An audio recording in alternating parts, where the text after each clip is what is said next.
AITC Alluri Sitaramaraju జిల్లా అధ్యక్షుడిగా బాధ్యతలో ఉన్న అమెరికాలో చికాగో నగరంలో 1886లో 16 గంటల పాటు పనిదినంగా ఉన్నటువంటి తరుణంలో 8 గంటల పనిదినం అమలు చేయాలని చెప్పి హేమార్ట్లో కార్మికులంతా సంఘటితమై ఒక సమావేశం పెట్టుకుంటే ఆ సమావేశంలో పోలీసుల కాల్పుల్లో మరణించినటువంటి ఆ రక్తపు మడుగుల్లో నుంచి ఎత్తుకున్న జెండా ఈ ఎర్ర జెండా ఈరోజు ప్రపంచవ్యాప్తంగా కూడా మేడే దినంగా ప్రకటించుకొని 8 గంటల పనిదినం అమలవుతుంది.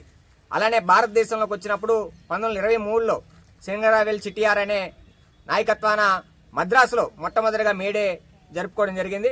అయితే ఈరోజు 140వ మేడే దినాన్ని పాడేరులో కూడా చాలా ఘనంగా ఆర్టీసీ ఉద్యోగులతో నిర్వహించడం జరిగింది. ఈరోజు నరేంద్ర మోడీ అధికారంలోకి వచ్చిన తర్వాత ఈ 8 గంటల పనిదినం కాస్త 12 గంటలది పెంచేదానికి కార్మిక హక్కులని కాలరాసే పద్ధతుల్లో కార్మిక శ్రమశక్తిని అంతా కూడా ఈరోజు కార్పొరేట్ పెట్టుబడిదారులకి కాళ్ల కింద మోకరించే పద్ధతుల్లో ఈరోజు నరేంద్ర మోడీ ప్రభుత్వం వ్యవహరిస్తూ ఉంది. ఈరోజు ఆర్టీసీ ఉద్యోగుల విషయానికి వచ్చినప్పుడు ఈరోజు కూటమి ప్రభుత్వం అధికారంలో ఉంది. అధికారంలో లేనప్పుడు ఒక మాట, అధికారంలోకి వచ్చిన తర్వాత కూడా ఓ పెద్ద బహిరంగ సభలో కూడా పెద్ద ఎత్తున హామీలు ఇచ్చాడు. గత ప్రభుత్వం ఇవ్వలేదు, నేను డిఏలు ఇచ్చానని చెప్పి పీఆర్సీ చెల్లిస్తానన్నాడు. చెల్లించినటువంటి పరిస్థితి లేదు. అదేవిధంగా ఇప్పుడు స్త్రీశక్తి పథకం ద్వారా ఆర్టీసీ ప్రయాణికులు పెద్ద ఎత్తున పెరిగారు.